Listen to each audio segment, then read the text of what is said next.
তোমরা চাঁদাবাজি ছেড়ে দাও, দখল বাণিজ্য ছেড়ে দাও, তোমরা মানুষকে কষ্ট দিও না।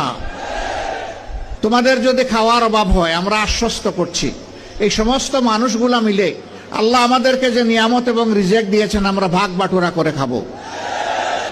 অতীতে সোনার বাংলা কায়েম করতে গিয়ে শ্মশান বাংলা কায়েম করা হয়েছে।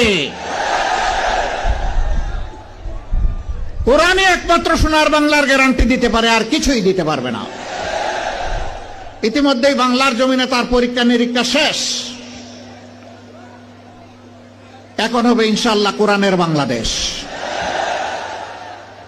যারা কোরআনকে খণ্ডিত করতে চান অথবা সহ্য করতে চান না, তাদেরকে আমরা বিনয়ের সাথে বলতে চাই, এ দেশের আপামর জনতা বাঁচতে চায় কোরআন বুকে নিয়ে, মরতে চায় কোরআন বুকে নিয়ে, আল্লাহর সামনে দাঁড়াতে চায় কোরআন বুকে নিয়ে।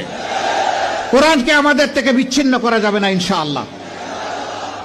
এই দেশে যতগুলা ইসলামী দল আছে সবগুলার দিকে আপনারা তাজা চোখ দিয়ে তাকিয়ে দেখুন।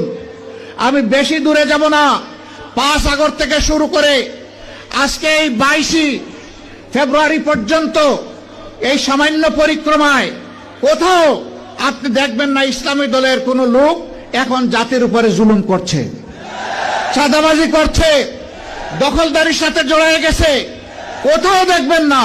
তার একমাত্র কারণ তারা কোরআনকে সম্মান করেন এবং বুকে ধারণ করেন। তার একমাত্র কারণ তারা আল্লাহ সুবহানাহু ওয়া তাআলাকে ভয় করেন। যাদের অন্তরে আল্লাহর ভয় আছে তারা মানুষের উপর জুলুম করতে পারে না। তারা মানুষকে ভালোবাসে, তারা মানুষকে শ্রদ্ধা করে।